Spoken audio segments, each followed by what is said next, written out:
آج کے واقعے کا انتخاب اس لیے کیا ہے، جو واقعے کا انتخاب کیا ہے آپ کی خدمت میں عرض کرتے ہیں کہ اب ممکنہ شبہ قدر کا آغاز ہو گیا ہے۔ آج کی رات ماہ رمضان کی آخری عشرے کی دوسری تاخیرات ہے، پھر 25ویں شب، پھر 27ویں شب۔ ظاہر ہے علماء کرام نے ہمیں بتایا رمضان المبارک کی اہمیتوں میں سے اہم ترین اہمیت یہ ہے کہ قرآن مجید نازل ہوا ہے اس مہینے میں، اور ہم انہی راتوں میں ہیں۔ تو ہم نے چاہا کہ قرآن مجید سے متعلق بھی تو کچھ واقعات، کچھ گزارشات ہم بھی سیکھیں اور آپ کی خدمت میں بھی عرض کریں۔ تو قرآن مجید کی مشہور و معروف سورت جو کہ آپ سب نے سنی ہوئی ہے، یعنی کہ سورہ یاسین۔ سورہ یاسین میں کیا درجہ ہے؟ اب ظاہر ہے ورنہ تو ہم ساری کی ساری عمر گزر جائے قرآن مجید کی ایک آیت کی جو ہے وہ جو اس کا صحیح حق ادا کرنا ہے ممکن نہیں ہے، لیکن اپنے طور پہ کوشش کرتے ہیں۔ سورہ یاسین میں کیا درجہ ہے؟ سورہ یاسین میں اللہ تعالیٰ کیا فرما رہے ہیں، اور سورہ یاسین میں واقعہ، قصہ کون سا درجہ ہے، یہ آپ کی خدمت میں عرض کرنے کی کوشش کرتے ہیں۔ اور سورہ یاسین کا کیوں انتخاب کیا ہے یہ بھی بتائیں گے انشاءاللہ۔ تو سب نے سنی ہے سورہ، بزرگ تو آگاہ ہیں، ہم نوجوان اور بچوں کے لیے آج یہ قصہ عرض کر رہے ہیں تاکہ اگلی دفعہ جب کہیں کانوں میں سورہ یاسین کی آواز آئے تو تھوڑا سا ایک پس منظر ہمارے ذہنوں میں ہو کہ بات کیا ہے اس سورہ میں، بتایا کیا گیا ہے۔ اور پھر اگین ہم جب ان بڑی راتوں میں قرآن مجید کی تلاوت کر رہے ہوں یا اس کے نزول کے حوالے سے فضائل سن رہے ہوں تو بھی ہمارے علم میں ہوں۔ اب ظاہر قرآن مجید میں اللہ تعالیٰ نے جتنی صورتیں نازل کی ہیں ہر ایک کی ایک خاص شان نزول ہے۔ بعض صورتیں بہت معاملات میں امتیازی خصوصیات کی عامل ہیں، مثلا سورہ فاتحہ، علماء کرام نے بتایا، ابھی مفتی سہیل حمزہ صاحب بتا رہے تھے ہمیں، سورہ فاتحہ کو سورہ شفا بھی کہتے ہیں۔ بتایا گیا، یعنی ہم تو وہی جو اس دن بات ہو رہی تھی کہ ہم اللہ معاف کریں ہم اہمیت ہی نہیں دیتے چیزوں کو۔ اگر ہم کہیں کسی کے پاس کوئی مسئلہ لے کر جائیں، دو لوگوں کے پاس، ایک کوئی بڑا خاص قسم کا علاج بتایا کہ آپ یہ کھا لیں اور یہ پھر یہ کاٹ کے پھر یہاں پہ رکھ دیں اور تو ہم اس کو بڑی خاص اہمیت دیں گے۔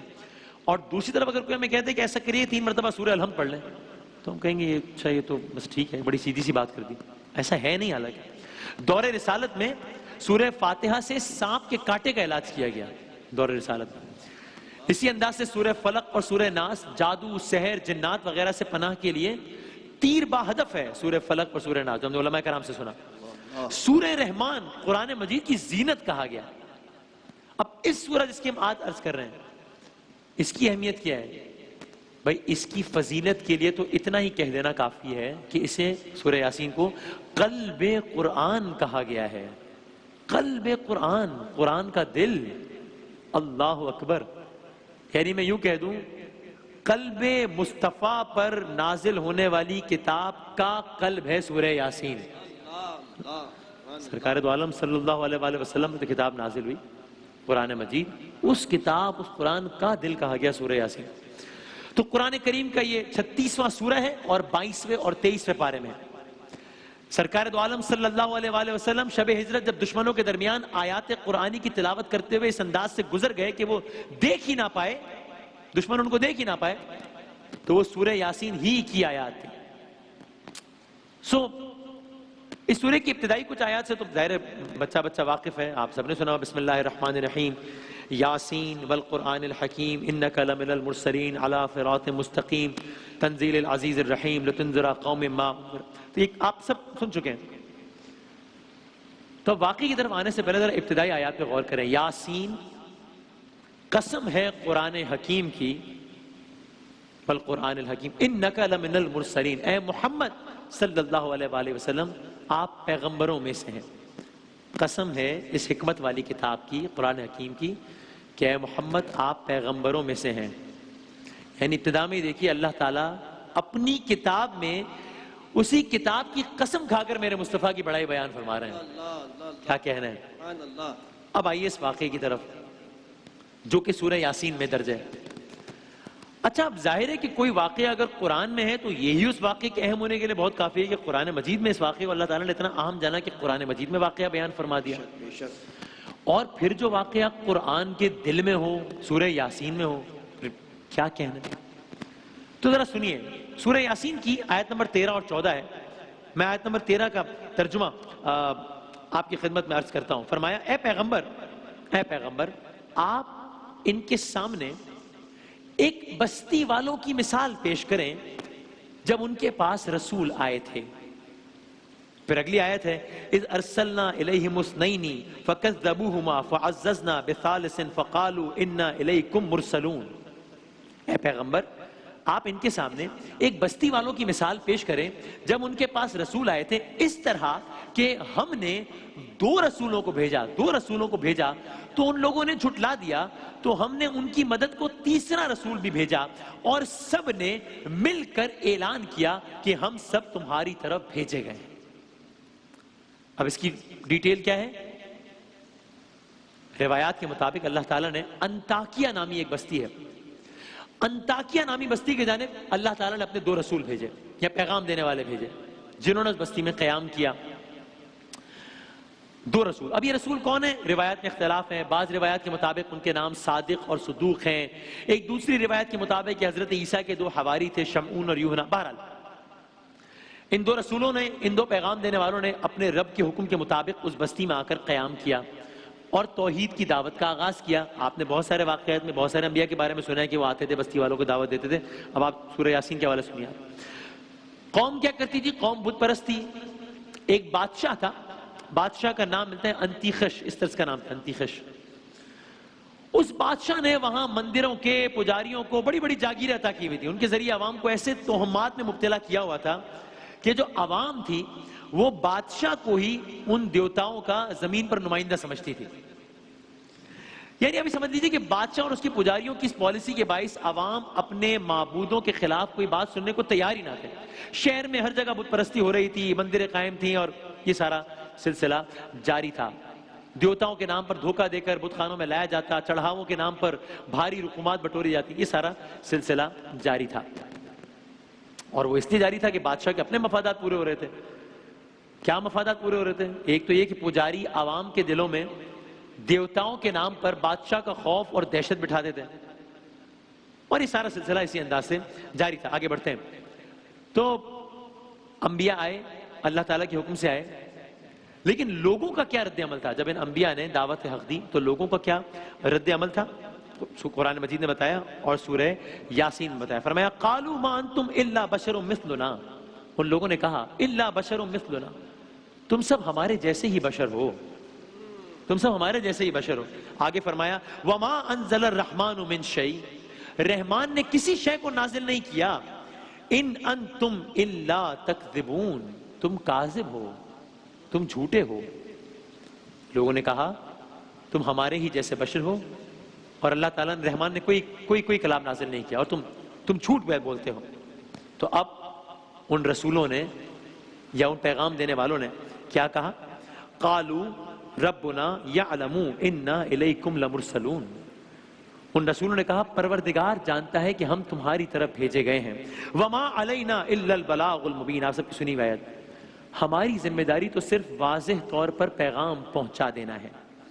جب قوم والے ان سے تکذیب کر رہے ہیں اور یہ آگے جواب دے رہے ہیں تو ان لوگوں نے کہا، قوم والوں نے، ان لوگوں نے کہا تم ہمیں نامبارک معلوم ہوتے ہو، اگر تم باز نہ آئے تو ہم تمہیں سنگسار کر دیں گے اور تم کو ہم سے دکھ دینے والا عذاب پہنچے گا.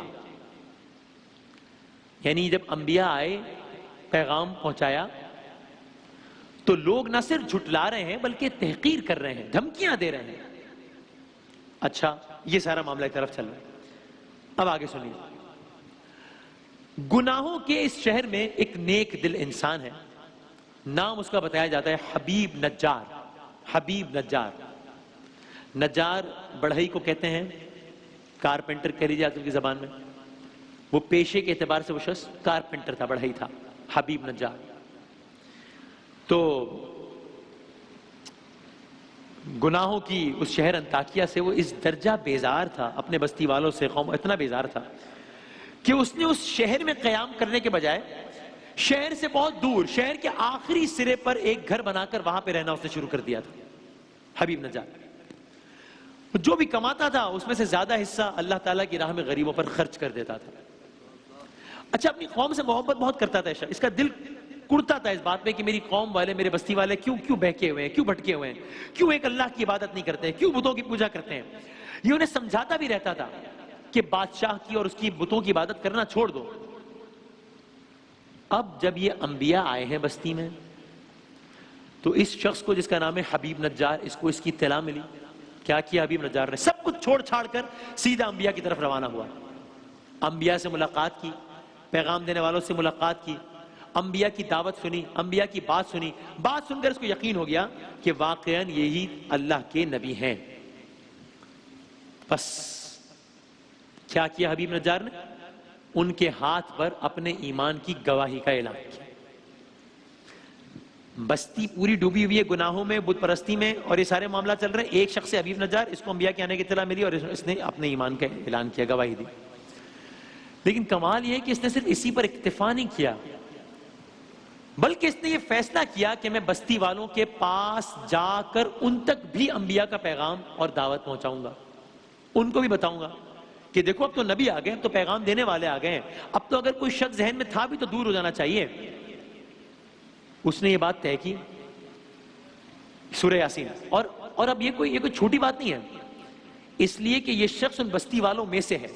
یہ شخص ان بستی والوں کو جانتا ہے، یہ جانتا ہے کہ کتنے بدبخت ہیں، یہ جانتا ہے کہ کتنے متعصب ہیں، یہ جانتا ہے کہ کتنے طاقتور ہیں، یہ جانتا ہے کہ کتنا نقصان پہنچا سکتے ہیں، یہ جانتا ہے کہ اس کے ساتھ کیا ہو سکتا ہے. اور آپ سنیے گا آگے، آپ کو اندازہ ہوگا کہ کیا کچھ بستی والوں نے کرنے کی کوشش نہیں کی کس انداز سے.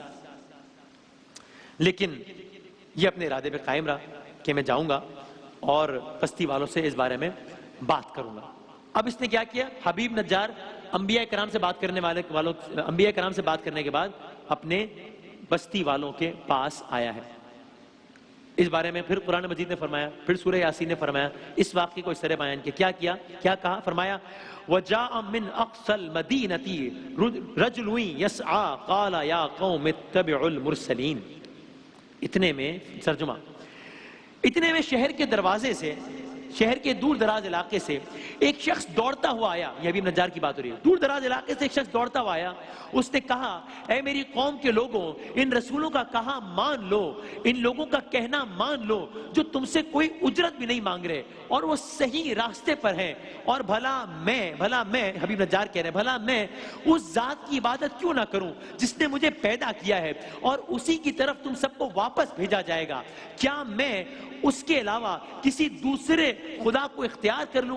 حالانکہ جب وہ مجھے نقصان پہنچانا چاہے تو ان کی سفارش مجھے کوئی فائدہ بھی نہیں پہنچا سکے گی.